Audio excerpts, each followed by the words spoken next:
Welcome back to the new video lecture of class 9, the fundamental unit of life. In previous video, we have covered an important cell organelle that is ER, endoplasmic reticulum. Now in today's lecture, we are going to cover one of the important cell organelle that is Golgi apparatus or Golgi bodies या Golgi भी बोलते हैं students. तो ये जो Golgi apparatus है इसको हम तीन पार्ट में स्टडी करेंगे. पहले मैं इसका शेप बता दूंगा, कैसा शेप है, कैसा स्ट्रक्चर है, देन उसका लोकेशन बता दूंगा एंड देन उसके फंक्शन सीखेंगे. एकदम इजी है. अब स्टार्ट करते हैं स्टूडेंट्स. पहले तो इसको डिस्क्राइब किया था कैमिलो गोल्गी ने या गोल्जी, तो उसको इसके लिए यहाँ पे नाम है गोल्गी apparatus. अब इसका स्ट्रक्चर देख लेते हैं स्टूडेंट्स. तो मैंने यहाँ पे बाजू में डायग्राम ड्रॉ करके बताया है, आप देख सकते हो. So in this we can say that two types of structure is there. आप देख पा रहे हो, एक होता है सिस्टन. ये जो पैरेलल स्ट्रक्चर दिख रहा है, पैरेलल, उसको हम लोग पैरेलल स्टैक बोलते हैं, स्टैक में है, उसको हम सिस्टन बोलते हैं. और ये स्पेरिकल स्ट्रक्चर दिख रहा है जिसको हम बोलेंगे वेसिकल. ठीक है. Obviously this structure is membrane bound, मतलब इसकी आउटर कवरिंग होती है इसके पास. ठीक है. तो ये स्ट्रक्चर दो से बना हुआ है. सिस्टन होती है parallel to each other, stacks होते हैं, उसको सिस्टन बोलते हैं. एंड वेसिकल होते हैं स्पेरिकल शेप में. It is a bag like structure. ठीक है. अब सिस्टन और वेसिकल समझने के बाद this combine this are nothing but combine, तो इसके लिए हम इसको गोल्गी का apparatus बोलते हैं. अब इसका लोकेशन देख लेते हैं. In location if you observe, one end is nearer to nucleus, और यू कैन से न्यूक्लियस के बाजू में ER है, दैट इज एंडोप्लाज्मिक रेटिकुलम. तो एंडोप्लाज्मिक रेटिकुलम के पास होता है उसका one end, end another end near by this is near by plasma membrane. तो ये प्लाज्मा मेम्ब्रेन से एक एंड होता है, दूसरा एंड ER, और you can say nucleus membrane से नजदीक होता है एवरी टाइम. अब यहां पे आप देख पा रहे हो स्टूडेंट्स, इसका लोकेशन क्लियर है, इसका स्ट्रक्चर क्लियर है. अब इसके फंक्शन, सबसे मेन फंक्शन जो है वो मैं पहले बता देता हूं, फिर छोटे छोटे और फंक्शंस हैं.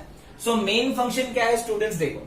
अब आपको पता है एंडोप्लाज्मिक रेटिकुलम के दो टाइप है, that is rough endoplasmic reticulum and smooth endoplasmic reticulum. अब रफ एंडोप्लाज्मिक रेटिकुलम का नाम रफ इसके लिए था because it has a patch of ribosome. उसके पास राइबोसोम थे. तो राइबोसोम का काम क्या है स्टूडेंट्स, अगर आपको याद हो मैंने बताया था ribosome is protein manufacturing. Ribosome क्या करता है, प्रोटीन मैन्युफैक्चरिंग है, उसकी खुद की कंपनी है जो प्रोटीन बनाती है. ठीक है. तो राइबोसोम जो है वो यहाँ पे ER के अंदर प्रोटीन बनाएगा, और ये प्रोटीन जो है वो ट्रैवल करके वेसिकल की मदद से यहाँ पे सिस्टन फॉर्म करेगा, एक सिस्टन लाइक स्ट्रक्चर बनाएगा. ठीक है. ये सारे के सारे जो वेसिकल है वो यहां से प्रोटीन लेके आएंगे और यहाँ पे सिस्टन लाइक स्ट्रक्चर बनाएंगे. ठीक है. अब ये स्ट्रक्चर क्या करेगा स्टूडेंट्स, ये सिस्टन लाइक स्ट्रक्चर में वो प्रोटीन का क्या होगा, तो प्रोटीन का पहले तो मॉडिफिकेशन होगा. मॉडिफिकेशन मतलब अगर कॉम्प्लेक्स है तो उसको और सिंपल करने की कोशिश करेंगे.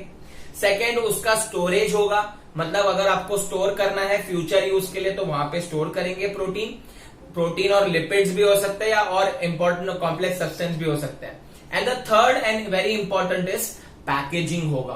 पैकेजिंग मतलब क्या स्टूडेंट्स, देखो पैकेजिंग कब करते हैं, जब हमको एक चीज को दूसरी जगह पे पहुंचाना है तो हम लोग क्या करते हैं, हम लोग उसको पैकेजिंग करते हैं उसका अच्छे से, एंड कुरियर की मदद से हम लोग पहुंचा देते हैं उसके डेस्टिनेशन पे. तो वैसे ही यहाँ पे क्या होता है स्टूडेंट्स, अदर सेल मटेरियल्स और outside the cell there is a requirement of protein. अगर प्रोटीन चाहिए तो उसका पैकेजिंग भी सिस्टम करके देगा और सारे सेल को पहुंचाएगा, and sometimes outside the cell also it transport protein, package bag of protein transport करेगा. तो मेन फंक्शन में तीन है. पहला है, मतलब उसके अंदर तीन पार्ट्स है, स्टोरेज करेगा, मॉडिफिकेशन करेगा एंड पैकेजिंग करेगा. तो ये याद रख लेना. अब नेक्स्ट फंक्शन आते हैं, छोटे छोटे फंक्शन है. Simple sugar to complex sugar में कन्वर्ट करेगा. अगर बॉडी को कॉम्प्लेक्स शुगर की रिक्वायरमेंट है तो वो क्या करेगा, जो सिंपल शुगर है बॉडी के अंदर ग्लूकोज के फॉर्म में, उसको कॉम्प्लेक्स शुगर के फॉर्म में कन्वर्ट कर देगा. ये हो गया second function. And the third function is nothing but, you can say third function is formation of देखो स्टूडेंट्स, फॉर्मेशन ऑफ लाइसोसोम, ये लाइसोसोम करके एक सेल ऑर्गेनल है वो बनाता है यहाँ पे, ठीक है।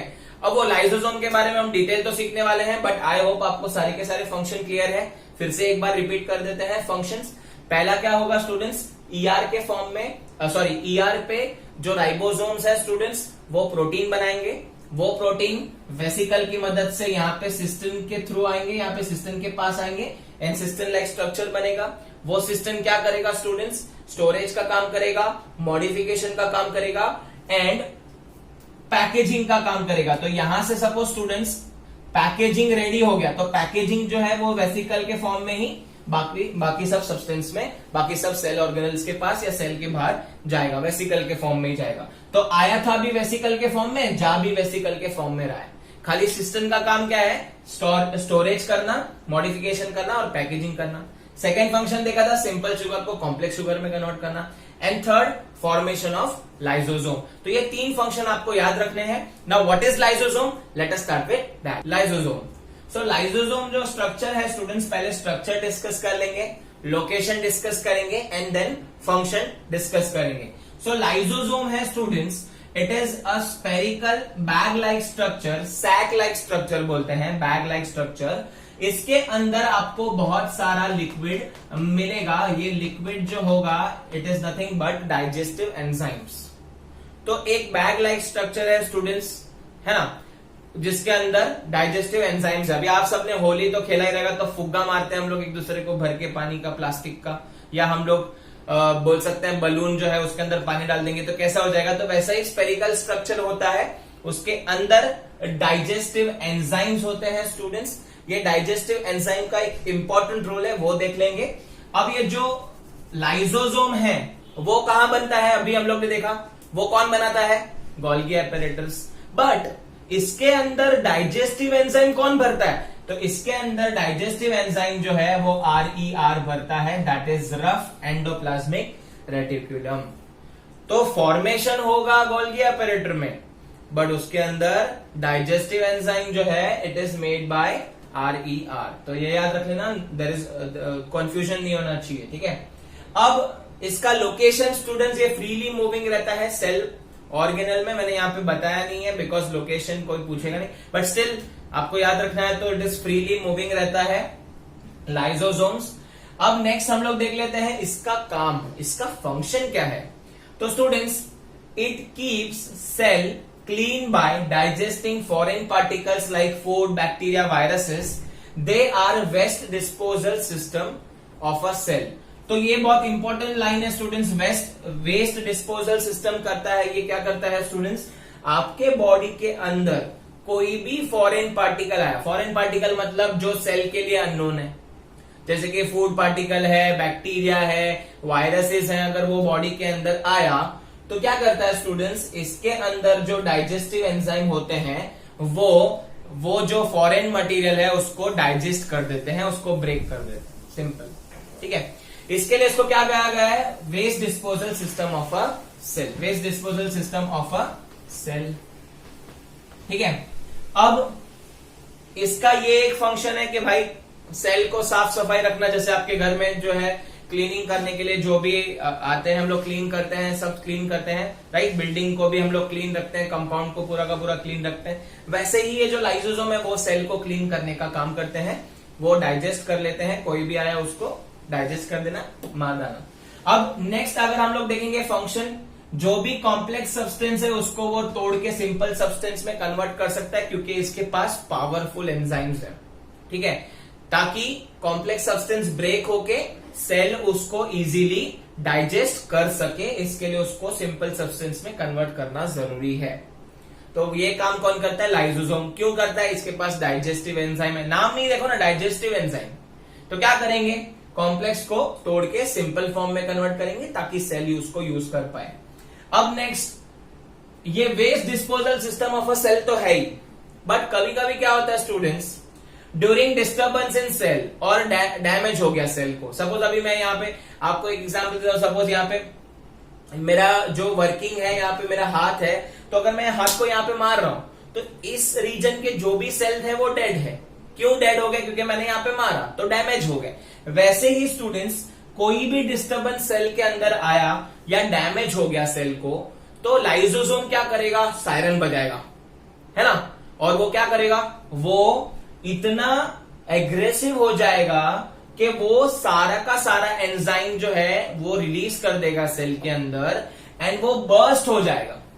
बर्स्ट हो गया, फूट गया। थैली, अगर हम लोग बोले पानी का बलून भरा हुआ है बलून में और बलून फोड़ दिया तो बर्स्ट हो गया, वैसे ही लाइसोसोम क्या हो जाएगा? बर्स्ट हो जाएगा, और उसमें से बहुत सारे डाइजेस्टिव एंजाइम निकलेंगे, और वो सारे डाइजेस्टिव एंजाइम सेल को ही खा लेंगे।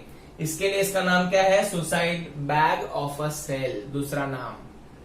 एक है वेस्ट डिस्पोजल, जहां पे वो डाइजेस्टिव एंजाइम्स को खा लेगा। अगर कोई भी डाइजेस्टिव एंजाइम की मदद से वो चीजें को, फूड पार्टिकल, वायरसेस को खा लेगा और क्लीन रखेगा। बट अगर ज्यादा डैमेज हुआ, सेल को डैमेज हुआ या डिस्टर्बेंस कुछ हुआ, तो लाइसोसोम सायरन बजाएगा कि भाई अब फटने की बारी है, बर्स्ट होने की बारी है। सो लाइसोसोम खुद बर्स्ट हो जाएगा, फूट जाएगा। तो बैग लाइक स्ट्रक्चर है, फूट गया तो सारा का सारा एंजाइम्स बाहर आ जाएगा। बाहर एंजाइम्स आने के बाद वो पूरे के पूरे सेल को खा लेगा, या सेल जो है वो डाइजेस्ट कर लेगा। तो लाइसोसोम सेल ऑर्गेनल होने के बावजूद सेल को खा लेगा, तो सुसाइड कर लिया ऐसा बोलते हैं। इसके लिए इसका नाम क्या है? Suicide bag of a cell. तो गिव रीजन आपको एग्जाम में पूछ सकता है, तो आप इजीली लिख सकते हो, during a disturbance in a metabolism of a cell और a damage of a cell, lysosome में burst and digest its own cell, and सारे का सारा cell organelle will be dead, और you can say digested by the enzymes. Therefore, it is known as suicide bag of a cell. So I hope the questions are clear. Question का answer clear है. Lysosome and Golgi apparatus are clear. Next cell organelle is mitochondria. So mitochondria name is plural and उसका जो singular है उसको हम mitochondrion बोलते हैं अगर single structure है तो, and बहुत सारे structure को हम mitochondria बोलेंगे. So mitochondria का पहले हम लोग structure explain कर लेते हैं. So instead of single layer, mitochondria have two outer coverings, ठीक है, या two outer membranes. आपने देखा होगा सिर्फ न्यूक्लियस को दो मेम्ब्रेन होती है, तो यहाँ पे बाकी के सेल ऑर्गेनल में कंपेयर करेंगे तो सिंगल सिंगल होती है, बट माइटोकॉन्ड्रिया को दो लेयर होगी, टू लेयर्स कवरिंग होगी. अब जो आउटर लेयर है स्टूडेंट्स वो पोरस होगी, उसमें छोटे छोटे होल्स होंगे ताकि मटेरियल एक्सचेंज हो सके, एंड इनर सरफेस में बहुत सारे फोल्ड्स होंगे, वो फोल्ड डीपली फोल्डेड होंगे एंड उसको हम बोलते हैं क्रिस्टे. ठीक है, तो ये जो फोल्ड होते हैं students, it allows lots of chemical reaction inside it. बहुत सारा सरफेस एरिया प्रोवाइड करता है. कैसे प्रोवाइड करता है तो एक एग्जांपल देता हूं. अगर आप आपके क्लोथ्स फोल्ड करके बैग में रखोगे तो बहुत सारे क्लोथ्स अकोमोडेट कर पाओगे, बट अगर आप ऐसे ही रैंडमली बैग में फेंकते जाओगे तो आप ज्यादा कपड़े नहीं डाल सकते. वैसे ही यहाँ पे फोल्ड है, ये फोल्ड को आप स्ट्रेच करोगे तो सरफेस एरिया एकदम बड़ा हो जाएगा. और ये सरफेस एरिया बड़ा होने का क्या रीजन है? क्योंकि माइटोकॉन्ड्रिया के अंदर बहुत सारे केमिकल एक्टिविटीज होते हैं रिएक्शन के फॉर्म में, तो इसके लिए अकोमोडेट कर पाए सारी की सारी चीजें. इसके लिए यहां बोला जाता है कि inner surface area is greater than outer surface area. आप आउटर सरफेस एरिया को जो है एक्सटेंड नहीं कर सकते, पुश नहीं कर सकते, उसको हम स्ट्रेच नहीं कर सकते, बट इनर सरफेस फोल्ड के फॉर्म में उसको मैं स्ट्रेच कर सकता हूं. अब आगे बढ़ेंगे स्टूडेंट्स. अब ये जो माइटोकॉन्ड्रिया होता है उसके पास स्पेशल स्ट्रक्चर होता है, उसका खुद का डीएनए होता है स्टूडेंट्स, एंड उसके पास राइबोसोम होते हैं, वो भी खुद के. आप देख पा रहे हो यहाँ पे छोटे छोटे राइबोसोम स्पेरिकल शेप के मैं डायग्राम में शो कर रहा हूं आपको. सो डीएनए होता है खुद का एंड राइबोसोम होता है, तो ये स्पेशल आदमी है भाई. ठीक है, डीएनए तो खाली न्यूक्लियस के पास होता है भाई, बट ये माइटोकॉन्ड्रिया, ये किंग का कोई आजू बाजू पहचान वाला लग रहा है, तो न्यूक्लियस का कोई पहचान वाला खास आदमी है माइटोकॉन्ड्रिया, जिसके पास इसका खुद का डीएनए होता है एंड राइबोसोम होता है, जिससे वो अपना प्रोटीन बनाता है, नया protein. They don't utilise any of the protein. जो दूसरा प्रोटीन बनता है राइबोसोम का, जो एंडोप्लाज्मिक रेटिकुलम से आता है वो यूज नहीं करता, खुद का प्रोटीन यूज कर सकता है। Many mitochondria are present inside a cell, तो एक सेल में बहुत सारे माइटोकॉन्ड्रिया हो सकते हैं। तो ये था इसका basic structure. Let us come to the function of mitochondria. Mitochondria are known as power house of a cell. अब इसको पावर हाउस क्यों बोला गया है? तो पावर हाउस इसीलिए बोला गया है कि जो सेल को कोई भी एक्टिविटी परफॉर्म करनी है तो एनर्जी लगती है, राइट। जैसे कि हम लोग को भी कोई भी एक्टिविटी करनी है, पढ़ना है, लिखना है, डांस करना है, भागना है, ठीक है, साइकिलिंग करनी है, तो सारी की सारी एक्टिविटीज रिक्वायर्ड एनर्जी। और आपको एनर्जी कहां मिलती है, कहां से मिलती है? फूड से। वैसे ही जो सेल होता है उसको भी बहुत सारी एक्टिविटी करनी होती है, और वो एक्टिविटी के लिए एनर्जी कहां से मिलती है? माइटोकॉन्ड्रिया से। इसी के लिए उसे क्या बोला गया है?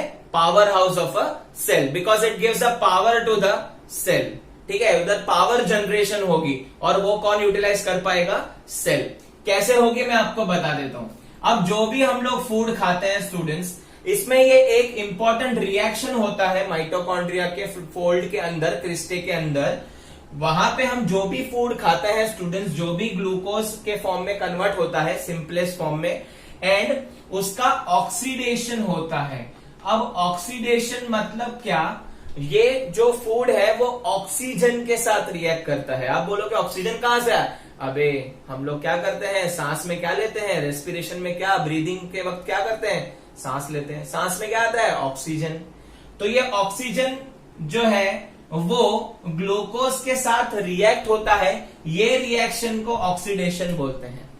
ऑक्सीजन का ऐड होना या ऑक्सीजन का रिएक्ट होना। एंड उसके साथ साथ ये माइटोकॉन्ड्रिया के पास अंदर की तरफ एंजाइम्स भी होते हैं जो हेल्प करते हैं ये रिएक्शन होने के लिए, क्योंकि एंजाइम्स क्या करते हैं स्टूडेंट्स? ये रिएक्शन को बढ़ावा देते हैं, आगे प्रमोट करते हैं।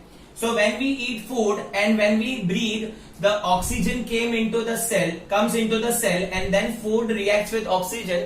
This process is known as oxidation and enzymes helps to perform this activity और reaction के लिए प्रमोशन करना वो एंजाइम्स का काम है। इसके बाय प्रोडक्ट्स जो आते हैं वो होता है कार्बन डाइऑक्साइड, जो हम लोग ब्रीद आउट करते हैं तभी छोड़ देते हैं।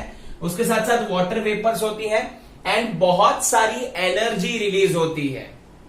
तो ये रिएक्शन कहां हो रहा है? माइटोकॉन्ड्रिया के अंदर। और ये माइटोकॉन्ड्रिया के अंदर रिएक्शन के बाय प्रोडक्ट क्या है? कार्बन डाइऑक्साइड वेस्टेज है, बाहर निकल गया, वाटर वेपर्स वेस्टेज है, बाहर निकल गया, और बहुत सारी एनर्जी, ये वेस्टेज नहीं है, ये काम की चीज है। सो ये एटीपी के फॉर्म में स्टोर्ड हो गई। अब ये एटीपी क्या है? तो स्टूडेंट्स ये एटीपी एक लंबा सा चेन कंपाउंड है जिसका फुल फॉर्म है एडिनोसिन ट्राइफॉस्फेट, जिसमें एडिनोसिन करके एक साइकिल होती है, एक कंपाउंड होता है, और उसके साथ 3 फॉस्फेट के मॉलिक्यूल जुड़ जाते हैं। तो ये एटीपी के फॉर्म में एनर्जी वहां पे बनती है। कहां पे बनती है? माइटोकॉन्ड्रिया में। कैसे बनती है? ऑक्सीडेशन ऑफ फूड से, ठीक है। अब ये जो एटीपी है ये एनर्जी यूटिलाइज होती है सेल के लिए, ठीक है। सेल क्या करता है? ये एटीपी यूटिलाइज करता है। इसके लिए हम इसको बोलते हैं ATP is also known as energy currency of a cell. Energy currency of a cell, जैसे कि हम लोग क्या करते हैं, करेंसी जो है, पैसे हैं, उससे हम लोग क्या करते हैं, उसको यूटिलाइज करते हैं। अगर हम पैसे कमा रहे हैं तो पैसे को यूटिलाइज करते हैं किसमें? कपड़े खरीदने में, इलेक्ट्रॉनिक्स खरीदने में, या कुछ भी, कोई भी चीजें, कार खरीदने में, साइकिल खरीदने में, वीडियो गेम खरीदने में। तो वैसे ही ये जो एटीपी है वो भी एक करेंसी है जो सेल यूटिलाइज करता है टू ऑब्टेन एनर्जी, ठीक है। अब ये एटीपी मॉलिक्यूल इसके अंदर स्टोर्ड रहता है। Now if we eat food, तो फूड खाने के बाद बहुत सारी एनर्जी रिलीज होगी। Now it is not necessary that you always required energy. आप 24 घंटा भागते रहोगे क्या? 24 घंटा पढ़ाई करोगे क्या? नहीं। 24 घंटा हम लोग डांस करेंगे क्या? नहीं। तो इट इज नॉट रिक्वायर्ड कि भाई हम हर टाइम कुछ ना कुछ एक्टिविटी करते रहे। सो वो एनर्जी जो है वो एटीपी के फॉर्म में स्टोर हो जाती है, और जब भी आपको रिक्वायरमेंट है कि जब भी मुझे साइकिलिंग करना है, जब भी मुझे भागना है, जब भी कोई कंपटीशन में पार्ट लेना है, तभी वो एटीपी एनर्जी का यूटिलाइजेशन सेल करता है। Otherwise it get stored inside the mitochondria. जैसे कि अगर आपको पैसे चाहिए, अगर मेरे पास एक्स्ट्रा मनी है तो मैं क्या करूंगा, बैंक में डाल दूंगा, सेविंग अकाउंट में डाल दूंगा, ठीक है, क्योंकि मेरे को उसका मनी का अभी यूटिलाइजेशन नहीं है, जितना यूटिलाइज करना था मैं कर चुका। But when we required energy in emergency, तो मैं क्या करूंगा, एटीएम में जाऊंगा, पैसा विड्रॉ कर लूंगा, बैंक में जाऊंगा, पैसा विड्रॉ कर लूंगा, ठीक है। सो वही चीज है यहाँ पे भी, जब भी रिक्वायर्ड होगा तभी सेल क्या करेगा, माइटोकॉन्ड्रिया के पास जाएगा, वहां से वो एटीपी करेंसी से वो अपना एनर्जी ले लेगा। सो आई होप आपको ये एनर्जी करेंसी का क्लियर कॉन्सेप्ट पता चला है। पावर हाउस ऑफ सेल का भी आपको पता चल गया व्हाट इज द मीनिंग। अब ये जो एनर्जी है it is utilise by cell, obviously cell भी यूटिलाइज करेगा, और मैकेनिकल एनर्जी के लिए, मतलब हम लोग की जो एनर्जी हमको चाहिए भागने दौड़ने के लिए, लिखाई करने के लिए, जो भी एनर्जी चाहिए वो बोलने के लिए, ये सारी एनर्जी मैकेनिकल वर्क जिसको बोलते हैं वो यूटिलाइज कर पाएंगे और एटीपी के फॉर्म में स्टोर होगी। तो एनर्जी करेंसी यूटिलाइज कैसे करना है, जब हम कोई मैकेनिकल वर्क करते हैं तब वो अपने आप यूटिलाइज होती है। अब और एक चीज है, इसका और एक फंक्शन है, they also make their own protein and own replication. मतलब ये क्या करेगा स्टूडेंट्स, ये अपना प्रोटीन खुद बनाएगा, क्योंकि इसको खुद के पास, इसके पास क्या है, राइबोसोम है, और इसके पास डीएनए भी है। तो डीएनए क्या करता है स्टूडेंट्स, डीएनए इंफॉर्मेशन स्टोर करता है और सेल को डिवाइड करता है। वैसे ही माइटोकॉन्ड्रिया का डीएनए क्या करता है, बहुत सारे माइटोकॉन्ड्रिया खुद बनाता है, रेप्लिकेशन करता है, उसमें न्यूक्लियस की परमिशन नहीं लेता वो। Without any permission of nucleus it replicates own. Mitochondria क्या करता है, खुद को ही रेप्लिकेट करता है, क्योंकि उसके पास डीएनए प्रेजेंट है खुद का, उसको सेल के या न्यूक्लियस के पास जाने की जरूरत नहीं है।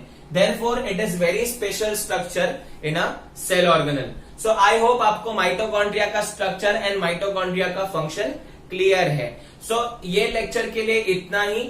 अगर आपको ये वीडियो पसंद आया है तो लाइक कर देना स्टूडेंट्स, बहुत सारे लोग लाइक कर चुके होंगे ऑलरेडी, एंड कमेंट करके बताना आपको ये लेक्चर कैसा लगा।